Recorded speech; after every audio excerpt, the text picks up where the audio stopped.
Encontro do presidente Lula com o senador Davi Alcolumbre destrava pautas consideradas prioritárias para o governo. No início do processo da lei da reciprocidade, o presidente Lula disse que vai vencer os americanos e que o Brasil não é pouca coisa. Partido Missão registrou o boletim de ocorrência e acionou o TSE para investigar a filiação fraudulenta de Flávio Bolsonaro à legenda. Operação Sem Refino da Polícia Federal tem como um dos alvos o ex-governador do Rio de Janeiro, Cláudio Castro. Casa de apostas online usava CPFs de pessoas falecidas para realizar operações financeiras e lavar dinheiro no exterior. Pesquisa mostra que a polarização política incomoda mais os eleitores com maior escolaridade e causa desconforto na hora de decidir. Polícia italiana recuperou várias obras de arte avaliadas em quase 54 milhões de reais que foram roubadas há um ano na cidade de Parma. Cientistas brasileiros descobrem 18 espécies diferentes de árvores da Amazônia que suportam desde o tempo seco com sol extremo até a época de chuvas. É agora no Jornal das 22.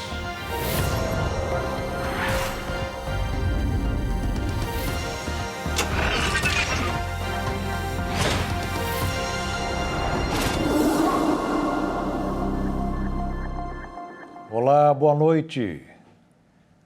Depois de uma nova reunião entre o presidente Lula e o presidente do Senado, Davi Alcolumbre, o senador resolveu destravar algumas pautas consideradas prioritárias pelo governo. Entre as propostas está o fim da escala 6x1 da segurança pública e dos minerais críticos. Após se reunir novamente com Lula, Davi Alcolumbre determinou o encaminhamento das comissões do Senado de 3 propostas prioritárias para o governo. Estão na lista a PEC que prevê o fim da escala de trabalho 6x1, a PEC da segurança pública e o projeto que cria uma política nacional para minerais críticos estratégicos. A PEC da escala 6x1 é vista como uma mudança na posição de Alcolumbre. Até então, o presidente do Senado dizia que não haveria votação do tema antes das eleições. Agora a proposta segue para análise dos senadores, só que Alcolumbre destacou que os textos vão ter que cumprir o rito normal do Senado. A reaproximação entre Lula e Alcolumbre acontece depois de meses de distanciamento. A relação ficou muito abalada após o Senado rejeitar a indicação de Jorge Messias para uma vaga no Supremo Tribunal Federal. Nos últimos dias, os dois chegaram até a voltar a se reencontrar. O senador disse que o diálogo institucional foi restabelecido. Além da agenda do governo, a aproximação tem um componente político, porque Alcolumbre termina o mandato como presidente do Senado no início do ano que vem e busca apoio para permanecer no comando da casa. Já Lula também tem interesse no avanço das propostas que podem ser usadas como entregas do governo durante a campanha pela reeleição.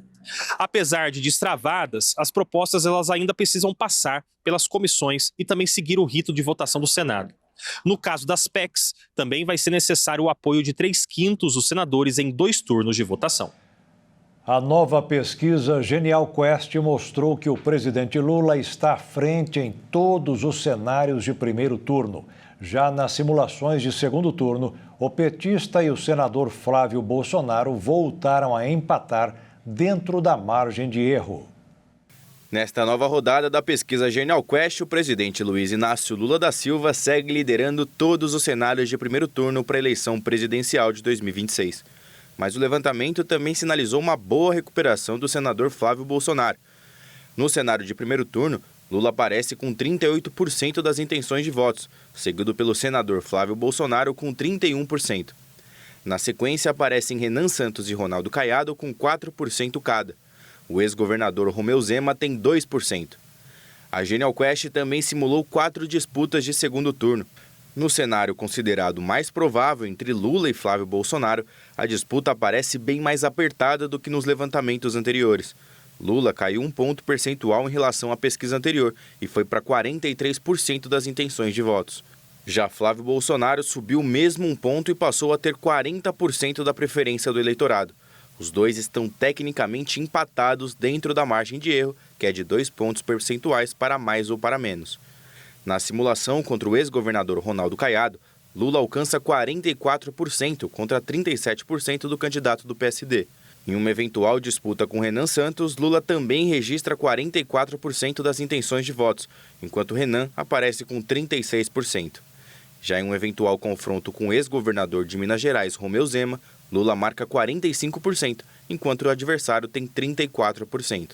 O levantamento também mostrou os índices de aprovação e desaprovação do governo Lula. Segundo a pesquisa, 46% dos eleitores aprovam a gestão do presidente. Já 48% disseram que desaprovam o governo. Por fim, a Genial Quest mediu como os eleitores avaliam o governo Lula. Segundo o levantamento, 36% consideram a gestão positiva, enquanto 37% fazem uma avaliação negativa. Já 25% classificam o governo como regular. A pesquisa Genial Quest ouviu pouco mais de 2.000 pessoas entre os dias 10 e 13 de agosto. A margem de erro é de 2 pontos percentuais para mais ou para menos e o nível de confiança é de 95%. O candidato a vice-presidente na chapa de Ronaldo Caiado pelo PSD, Gilberto Kassab, disse que o Centrão está com Lula e que as chances do presidenciável Flávio Bolsonaro ganhar as eleições é zero. Segundo o presidente do PSD, embora os partidos do Centrão tenham declarado neutralidade, na prática eles apoiam a reeleição do presidente Lula. Ao mesmo tempo, o dirigente partidário comemorou o fato de as siglas do Centrão não terem lançado candidatura nem se coligado oficialmente com Lula ou Flávio. Sem o tempo de propaganda eleitoral delas ajudando os adversários, Caiado saiu de 50 segundos de televisão e rádio para 2 minutos e 20 segundos nas contas do vice Gilberto Kassab. O candidato a presidente Ronaldo Caiado foi aplaudido em diversos momentos do evento em São Paulo. Entre eles, quando disse que o PT é conivente com o narcotráfico e que vai colocar um freio nos covardezinhos que praticam feminicídio e que um país que tem Lula e Fernando Haddad não precisa de inteligência artificial. O candidato declarou que pretende realizar reformas administrativa e política com a implantação do voto distrital misto e retomar a reforma trabalhista. Segundo o ex-governador, as regras trabalhistas aprovadas na gestão de Michel Temer foram mutiladas por decisões de tribunais superiores. Ele também chamou Lula e Flávio de fujões por não participarem de debates e sabatinas e sugeriu a aprovação de uma lei para quem não comparecer a esses eventos e ter o registro da candidatura negado. A eleição majoritária que não queira realmente participar de debate deveria ter o registro da sua candidatura cancelado. Porque se uma pessoa vai para uma eleição e não tem coragem de ir para um debate, você imagina bem. Então, é porque ele tem muito a esclarecer. Então eles não querem ir. Então eles preferem, eles tentaram fazer do primeiro turno já o que seria no segundo. Eles abafaram todos os partidos para se ter apenas 2 candidatos. Mas deve ter quase 30 partidos no Brasil. Nós só temos hoje 3 partidos com horários na televisão e um quarto com 30 segundos. Então eles quase deram conta de fazer o segundo turno no primeiro turno. O candidato à presidência Flávio Bolsonaro do PL respondeu à fala de Gilberto Kassab. Flávio rebateu dizendo que a disputa dele é para resgatar o Brasil do cativeiro e não pelo poder e que o PSD está com Lula. O senador Rogério Marinho do PL também escreveu em uma rede social. Segundo Marinho, o PSD do Kassab tem 3 ministros no governo do PT e se comporta de forma previsível, como linha auxiliar, para tentar, de qualquer forma, eleger Lula. E o presidente Lula afirmou em entrevista a um podcast que acredita na inocência de seu filho, o empresário Fábio Luiz Lula da Silva, o Lulinha, e que os inquéritos contra ele não serão engavetados. Lulinha é investigado por suspeita de tráfico de influência. Ao ser questionado pelos entrevistadores do podcast, Lula disse ainda que quer que o filho repita os seus passos quando ele foi condenado por corrupção na Lava Jato.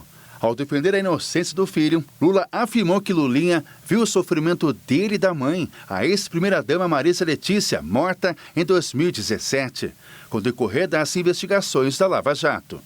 A questão do meu filho, eu vou dizer para você, Evelyn, o que eu não sei se todo pai tem coragem de dizer. O meu filho sabe o que eu passei na vida. Ele sabe, ele viveu. Ele viu a mãe dele morrer por conta da Lava Jato. Porque não é fácil uma mãe aguentar o que a marido aguentou. E meu filho sabe que ele não pode fazer nada errado. Ele jura por tudo que é sagrado que ele não tem nada. E eu acredito nele. Mas eu já disse aos advogados, ninguém vai pedir fechamento, sabe, de processo do meu filho. Quer fazer inquérito? Já foi feito, né? Faço Mudaram até chefe de polícia. Pra... Não, faço. Não, pode fazer. Eu quero que ele seja investigado, não tem problema nenhum. Eu só quero que ele faça o que eu fiz. Fiquei 80 dias na cadeia e saí com a cabeça mais erguida do que quando eu entrei. Porque só ele sabe a verdade. Só ele. Eu não sei a verdade. Ele sabe a verdade. Se ele fez ou não fez. Ele jura que não fez. Se não fez, então brigue. Não seja covarde, brigue. Segundo o presidente, o filho deve ser condenado se ficar comprovada a participação em crimes. Lula também sugeriu que os escândalos contra Lulinha são frequentes antes das eleições em que ele concorre. Ao ser perguntado sobre a investigação do Banco Master, Lula evitou dar uma declaração envolvendo a coordenação do tema por parte do Supremo Tribunal Federal. Ele se limitou a dizer que tem conhecimento da crise entre a Corte e o Congresso e as denúncias que envolvem os ministros. Eu sei a guerra que existe hoje entre o Congresso e a Suprema Corte. Eu sei a ameaça de impeachment de ministro. Eu sei as denúncias que envolvem ministro. Tudo isso está na imprensa. E eu não quero compartilhar com o aguçamento da deterioração da imagem das instituições. Por isso eu não vou dar meu parecer. Só vou dizer uma coisa para você. Quando eu fui procurado pela primeira vez pelo Banco Central para apurar a questão do Banco Master, eu disse ao presidente do Banco Central o seguinte: eu não quero que você persiga ninguém. Eu quero que você faça o que a lei exige que você faça. E veja a seguir, Partido Missão registrou boletim de ocorrência e aciona o TSE para investigar a filiação fraudulenta de Flávio Bolsonaro à legenda.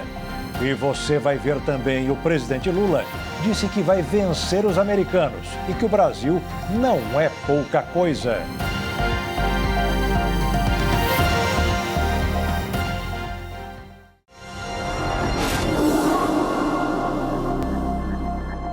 O Partido Missão registrou boletim de ocorrência na Polícia Federal e acionou o Tribunal Superior Eleitoral para investigar a filiação fraudulenta de Flávio Bolsonaro à legenda. O partido diz ter identificado o endereço de IP usado no cadastro e entregou os dados à Justiça Eleitoral. A representação foi protocolada nesta sexta-feira pelo presidente do Missão e candidato à presidência, Renan Santos. O partido afirma que Flávio Bolsonaro foi filiado à legenda sem autorização e que dados falsos foram inseridos no sistema. Segundo Missão, o IP usado para fazer o cadastro foi identificado. O partido diz que o acesso ocorreu no dia 2 de agosto, às 9h05 da manhã. A legenda pediu ao TSE que os provedores informem quem era o responsável pelo endereço e quais contas estavam vinculados ao acesso.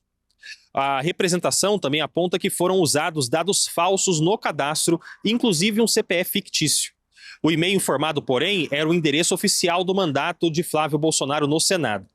O Missão afirma ainda que enviou alertas ao senador sobre a filiação. Segundo os registros apresentados pelo partido, as mensagens foram entregues, abertas e tiveram cliques.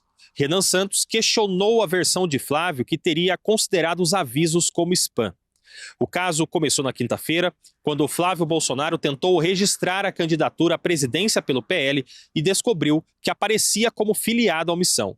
O TSE informou que não houve ataque hacker. Segundo a corte, a alteração foi feita por alguém que possuía credenciais do Missão. O presidente do TSE, ministro Cássio Nunes Marques, determinou a abertura de inquérito e restabeleceu a filiação de Flávio ao PL. O vínculo com Missão também foi excluído do histórico partidário. O Missão afirma que tentou reverter a filiação antes que ela fosse efetivada no sistema da Justiça Eleitoral, mas recebeu uma mensagem de erro. A legenda diz ainda que já havia relatado problemas semelhantes ao TSE em março e julho. E o caso, inclusive, pode ter envolvido outros candidatos. Segundo Missão, no dia 13 de agosto, houve uma tentativa de filiação em nome do presidente Lula. Só que dessa vez o procedimento foi cancelado antes de ser enviado ao sistema da Justiça Eleitoral. O partido registrou o boletim de ocorrência na Polícia Federal e suspendeu o sistema de filiações online. Agora, a investigação deve apurar quem utilizou as credenciais e como os dados foram inseridos. O Brasil deu início ao processo para adotar a lei da reciprocidade contra os Estados Unidos. Ao comentar a decisão, o presidente Lula disse que vai vencer os americanos pela narrativa e que a adoção da medida tem o objetivo de mostrar que o Brasil não é pouca coisa. Com a abertura do processo, o ministro da Fazenda, Dario Durigan, disse que uma eventual aplicação de reciprocidade tarifária aos Estados Unidos será avaliada com muita cautela e responsabilidade. Segundo Durigan, o governo vai ouvir empresas brasileiras e estrangeiras para avaliar os impactos das medidas comerciais adotadas pelo país.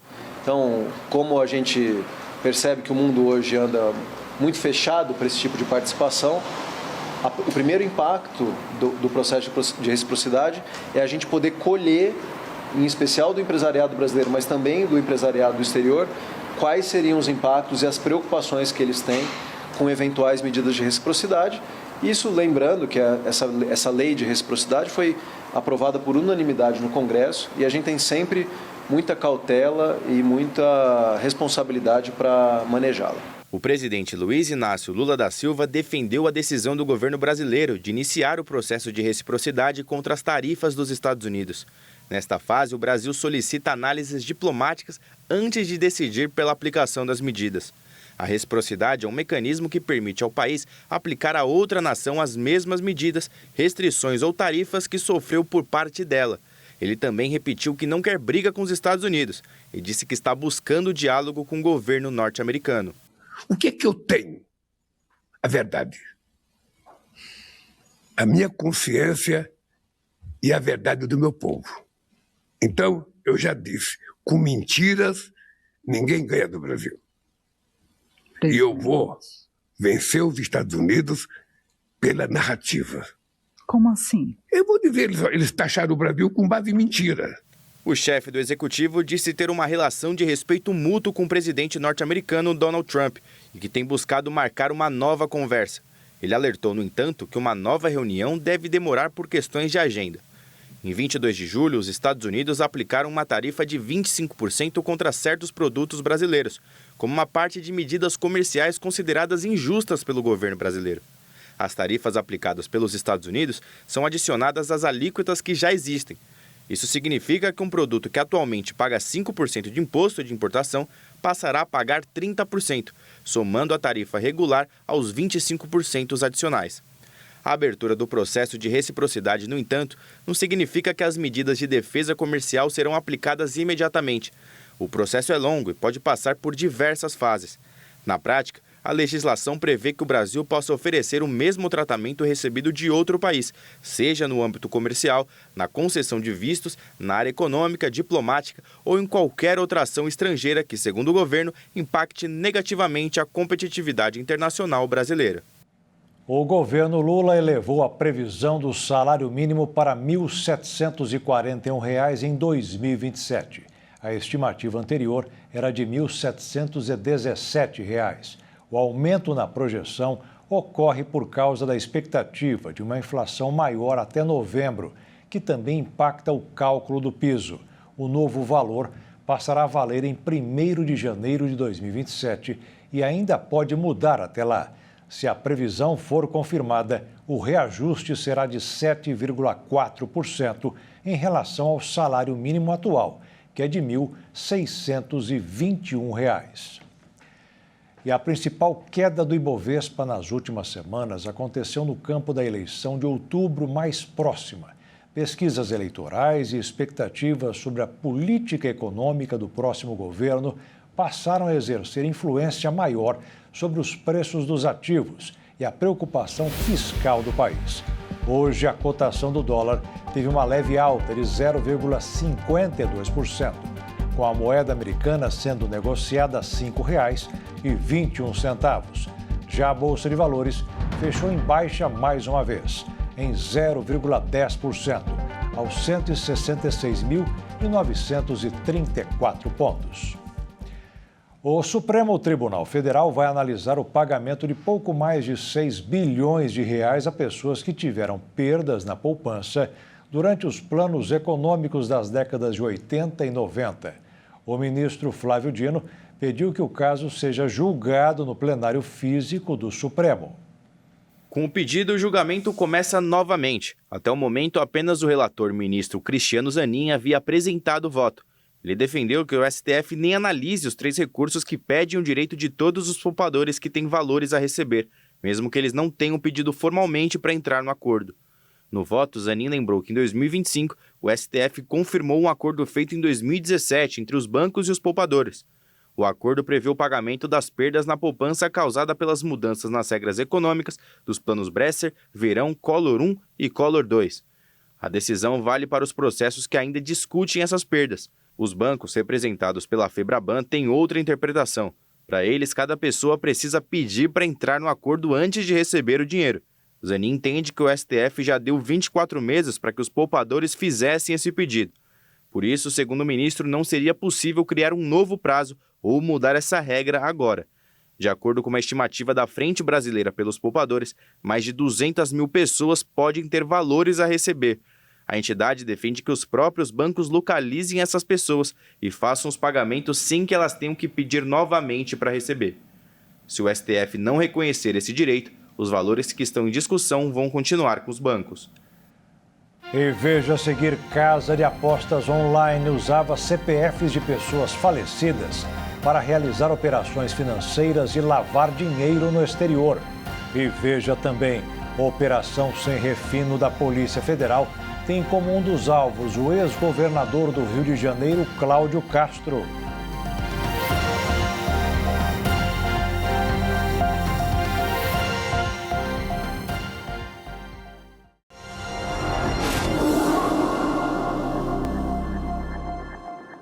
Uma pesquisa mostra que a polarização política incomoda mais os eleitores com maior escolaridade. Os brasileiros que chegaram ao ensino superior dizem estar cansados ou desconfortáveis com a divisão política que marca as eleições deste ano.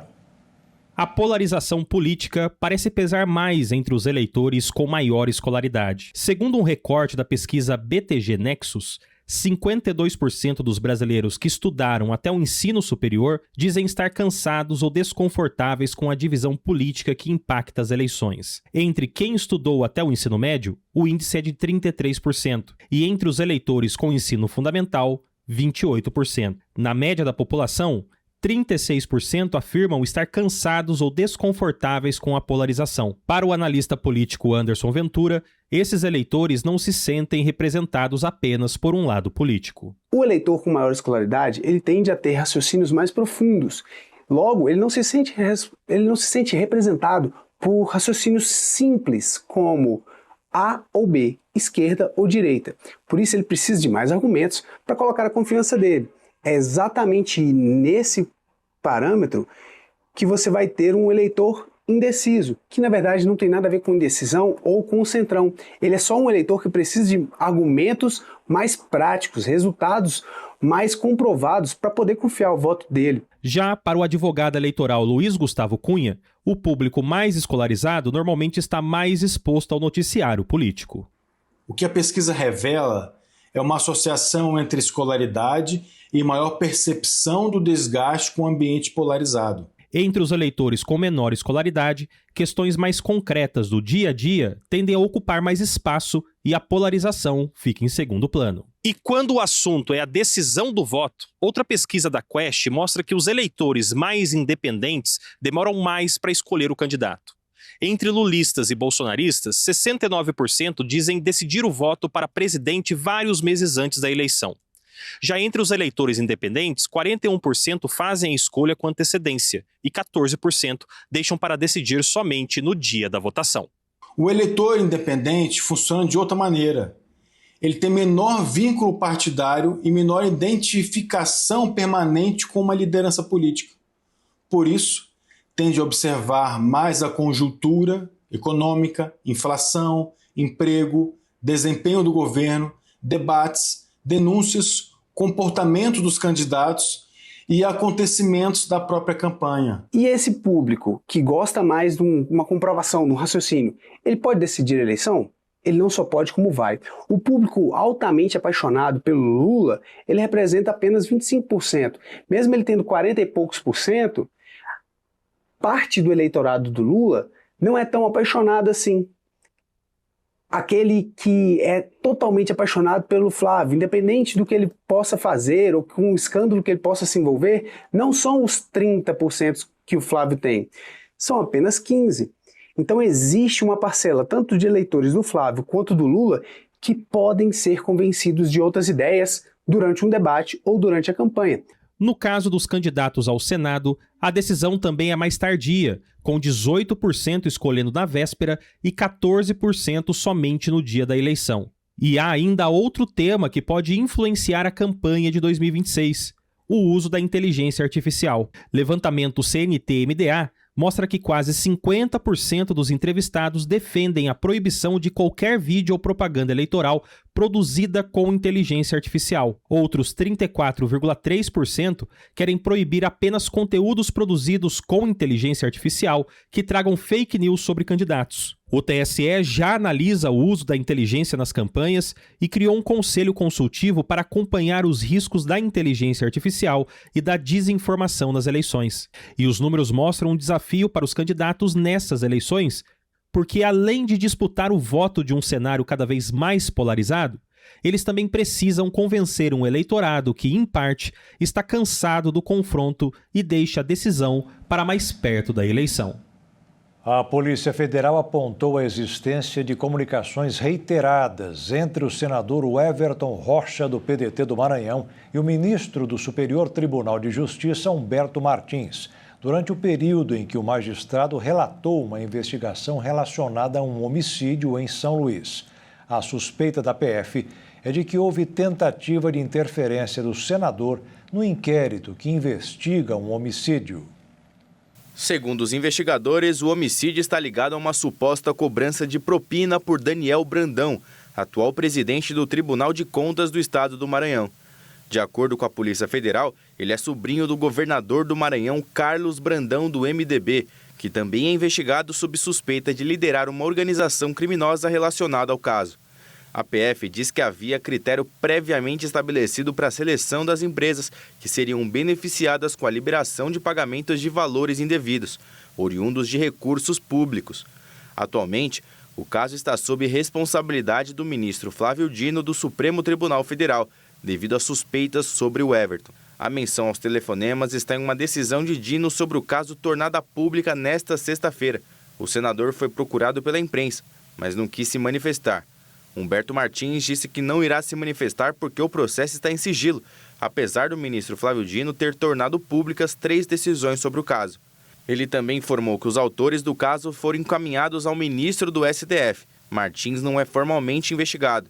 O governador do Maranhão disse, por meio de nota da assessoria, que o Supremo Tribunal Federal não tem competência para julgar casos relacionados a governadores, que tem foro especial no Superior Tribunal da Justiça. O governador afirma ainda que seus adversários se intitulam dinistas e que, apesar desses elementos, o ministro segue responsável por decisões que impactam diretamente o cenário político do Maranhão. Procurado sobre os comentários do governador, a assessoria de Dino disse que ele não participa de debates políticos desde fevereiro de 2024, quando assumiu o cargo de ministro do STF. O ministro se pronuncia apenas sobre os fatos que constam dos processos que lhe são distribuídos segundo as regras legais. A nova fase da Operação Refino, realizada hoje no Rio de Janeiro, visou, entre outros, o ex-governador Cláudio Castro.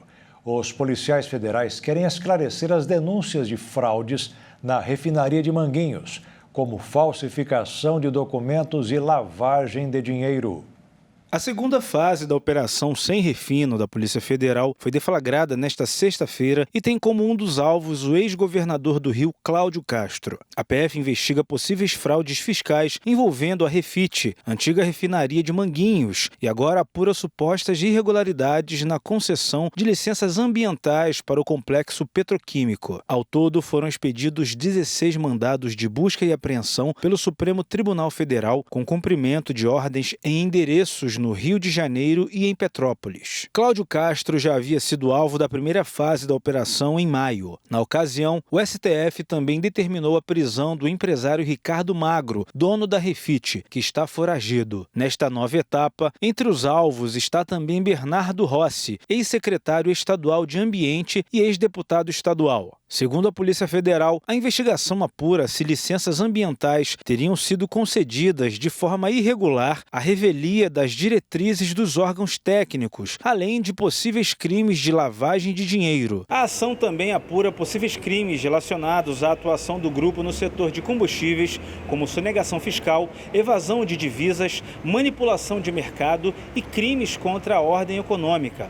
A operação busca identificar como recursos, estruturas empresariais e agentes públicos podem ter sido utilizados para favorecer os negócios investigados. A apuração ocorre após a Agência Nacional do Petróleo revogar a autorização de funcionamento da Refit. A Operação Sem Refino tem como contexto uma investigação mais ampla sobre a atuação de grupos criminosos organizados no Estado e suas possíveis conexões com agentes públicos. O caso também está relacionado à determinação do Supremo no âmbito da ADPF 635, que previu a atuação da Polícia Federal em investigações sobre organizações criminosas no Rio. A nova fase busca aprofundar as suspeitas e identificar outros envolvidos. A defesa de Cláudio Castro nega qualquer participação em irregularidades envolvendo a Refit e afirma que o endereço-alvo de buscas em Petrópolis não tem qualquer ligação com o ex-governador há meses. Os demais investigados também poderão se manifestar sobre as suspeitas. A Polícia Federal continua as diligências para reunir documentos e outras provas que possam esclarecer a eventual participação dos envolvidos no esquema.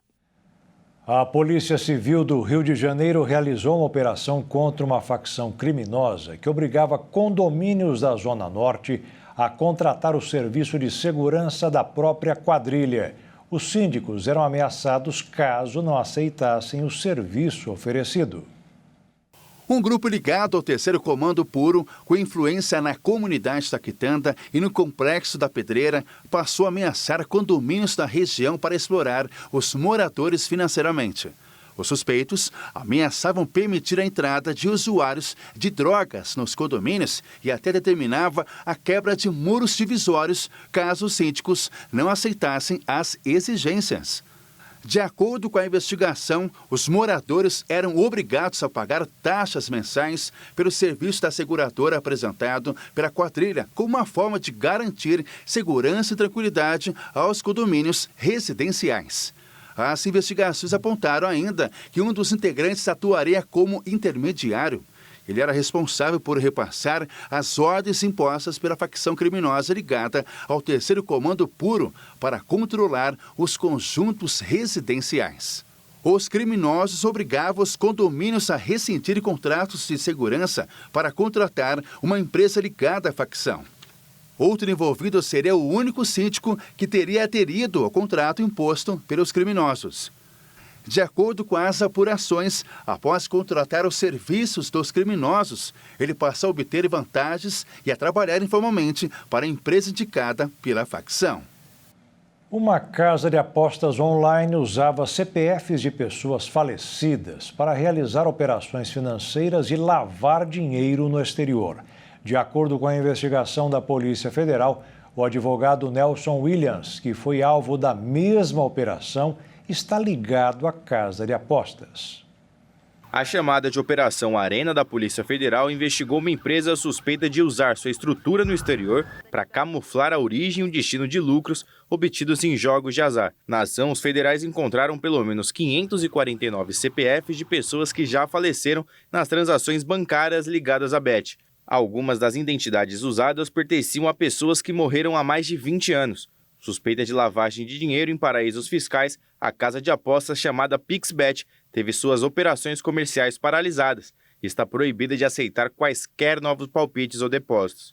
Ao usar os CPFs dos falecidos, a organização atribuía falsos dados identitários nas operações financeiras, com o objetivo de camuflar a saída ilegal de dinheiro para países do exterior, a fim de burlar o sistema na arrecadação de impostos. A operação foi realizada conjuntamente pela Polícia Federal, pelo Ministério Público da Paraíba e pela Receita Federal, e diz respeito à mesma diligência da qual o advogado Nelson Williams foi alvo. A relação entre Nelson e a PixBet está sendo profundamente investigada. A defesa do advogado afirma que o vínculo com a casa de apostas é estritamente profissional, mas a Polícia Federal aponta indícios suspeitos de conexão financeira e patrimonial com essa empresa de jogos online.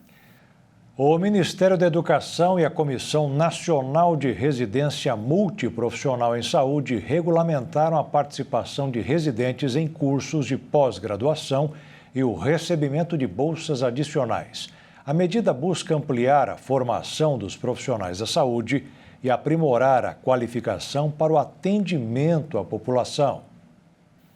As novas regras foram feitas pela Comissão Nacional de Residência Multiprofissional em Saúde, em conjunto com a Secretaria de Educação Superior do Ministério da Educação, o MEC. A norma lista 13 tipos de ofertas educacionais permitidas, incluindo vivências no Sistema Único de Saúde, o SUS, cursos de curta duração e atuação em instâncias de controle social.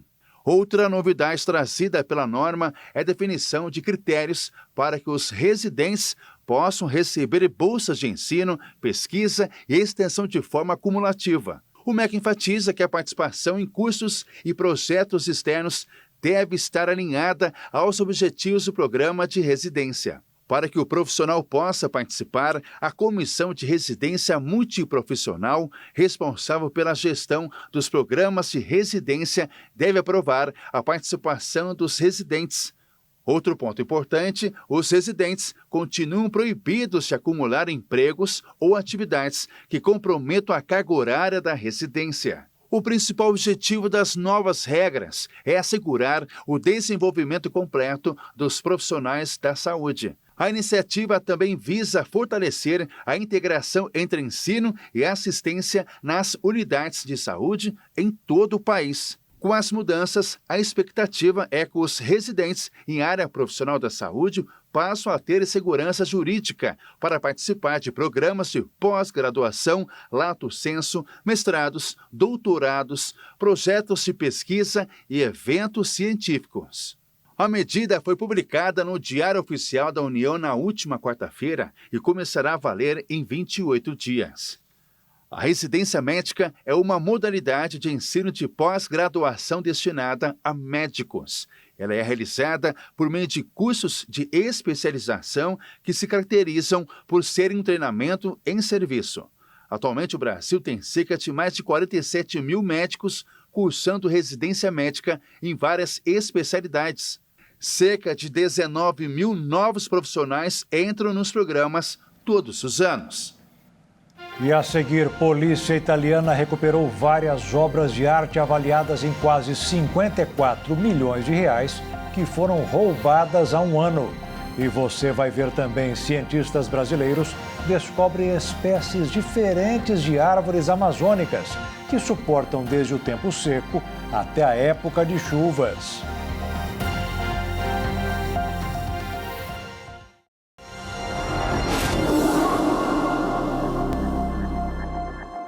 A polícia italiana recuperou várias obras de arte avaliadas em quase 54 milhões de reais que foram roubadas há um ano na cidade de Parma. As imagens de câmeras de segurança mostraram o momento em que os ladrões entraram no museu e levaram os quadros. A polícia italiana confirmou nesta sexta-feira que recuperou pinturas de Renoir, Cézanne e Matisse, que haviam sido roubadas em março de um museu no norte do país. As obras estavam avaliadas em mais de 9 milhões de euros, 53,8 milhões de reais. Imagens de segurança mostram o momento em que os quadros foram levados por ladrões encapuzados da vila da Fundação Magnani Rocca, a 20 quilômetros de Parma, em um roubo que durou menos de 3 minutos. Os ladrões levaram os peixes de Auguste Renoir, Natureza Morta com Cerejas de Paul Cézanne e Odalisca no Terraço de Henri Matisse. A Fundação Magnani Rocca abriga a coleção do historiador de arte Luigi Magnani, que também inclui obras de Dürer, Van Dyck, Goya e Monet. Esse roubo é o mais recente de uma série de assaltos a importantes museus da Europa. Em outubro de 2025, ladrões invadiram o Louvre em Paris e fugiram em menos de 8 minutos, em plena luz do dia, com joias avaliadas em 102 milhões de dólares. A Polícia Civil de São Paulo recuperou 8 gravuras do artista francês Henri Matisse, que haviam sido roubadas da Biblioteca Mário de Andrade no ano passado. As obras, estimadas em cerca de R$1 milhão, foram encontradas em uma residência em São Bernardo do Campo, no ABC Paulista. Durante um assalto à Biblioteca Mário de Andrade, em 7 de dezembro de 2025, 2 ladrões renderam segurança e um casal de idosos que visitavam a biblioteca, antes de fugirem a pé com as obras de arte pela entrada principal. Outras 3 pessoas já haviam sido presas anteriormente em relação ao caso. 5 obras do artista brasileiro Cândido Portinari, que também foram levadas durante o roubo, ainda não foram recuperadas. João Paulo Linhares de Araújo, o homem preso na última quinta-feira, é suspeito pela polícia de ter armazenado as obras de arte em nome dos acusados de envolvimento no roubo. Laécio Rodrigues de Oliveira, de 53 anos, conhecido por ser um prolífico ladrão de arte, é suspeito de ter planejado e dirigido o crime. Ele está sob custódia desde abril, após ter sido preso em relação a outro caso. Outro homem e uma mulher também foram presos em conexão com o roubo na biblioteca. As gravuras de Matisse, feita para o livro de arte de edição limitada Jazz, juntamente com 5 gravuras de Portinari, criadas para ilustrar uma edição especial do romance Menino de Engenho, do escritor brasileiro José Lins do Rego, faziam parte de uma exposição conjunta com o Museu de Arte Moderna de São Paulo. Os ladrões atacaram a exposição, intitulada Do Livro ao Museu, em seu último dia. Segundo relatos, eles entraram na biblioteca pela entrada principal no meio da manhã, se dirigiram à exposição e pegaram as obras de Matisse e de Portinari. Colocaram tudo em uma sacola de lona e então fugiram pela porta principal em direção ao metrô. As autoridades informaram que as gravuras já foram devolvidas à biblioteca e a segurança foi reforçada. Matisse é amplamente considerado um dos artistas mais influentes do século XX. Portinari, que frequentemente retratava trabalhadores rurais e operários, é um dos mais importantes artistas modernistas brasileiros. O Corinthians repudiou um episódio de racismo no futebol. Os ataques de intolerância desta vez foi com o goleiro Hugo Souza, na Argentina. Os xingamentos e os insultos aconteceram durante uma partida contra o Rosário Central. O goleiro foi chamado de macaco pelos torcedores do país. Hugo relatou as ofensas e acionou o protocolo antirracista após o fim da partida. Durante a coletiva de imprensa, o goleiro Hugo Souza afirmou que, infelizmente, é algo que acontece com frequência.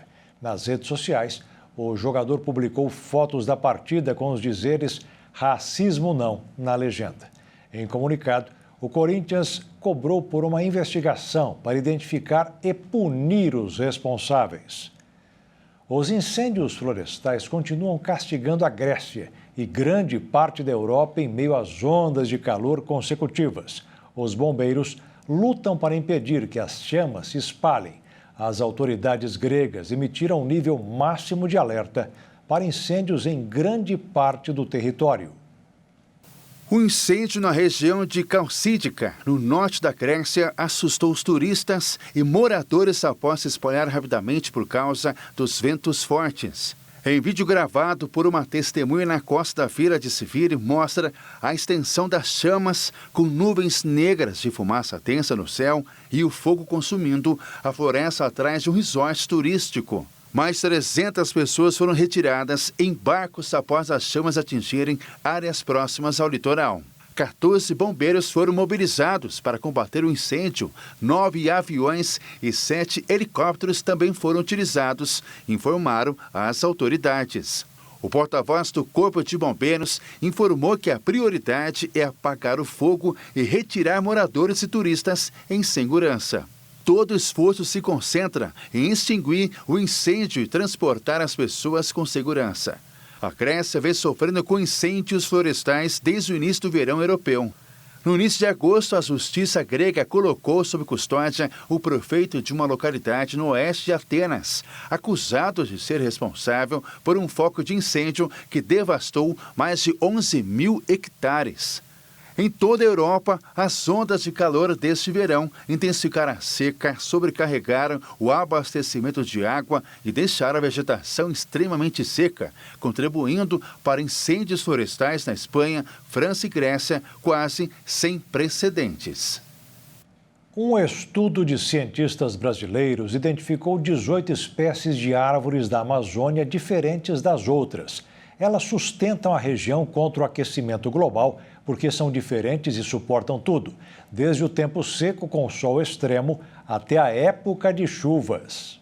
Depois que uma área da Amazônia é destruída, a floresta tem uma estratégia natural para recomeçar. Um estudo brasileiro identificou 18 espécies de árvores que aparecem repetidamente nas primeiras etapas de regeneração em diferentes regiões do bioma. São plantas capazes de suportar sol intenso, calor e solos degradados, condições que dificultam o crescimento de outras espécies. A pesquisa analisou 102 áreas de floresta secundária no leste da Amazônia e encontrou o mesmo padrão em regiões distantes entre si. Essas árvores crescem rápido, produzem muitas folhas e ajudam a recuperar o solo. As copas também criam sombra e reduzem a temperatura no interior da vegetação, formando um ambiente mais favorável para que outras espécies mais sensíveis consigam se desenvolver. Entre as árvores identificadas estão a embaúba, o araticum bravo, o ingá vermelho, a tatapiririca, o inajá, além da castanheira do Pará. Algumas têm funções importantes nesse processo.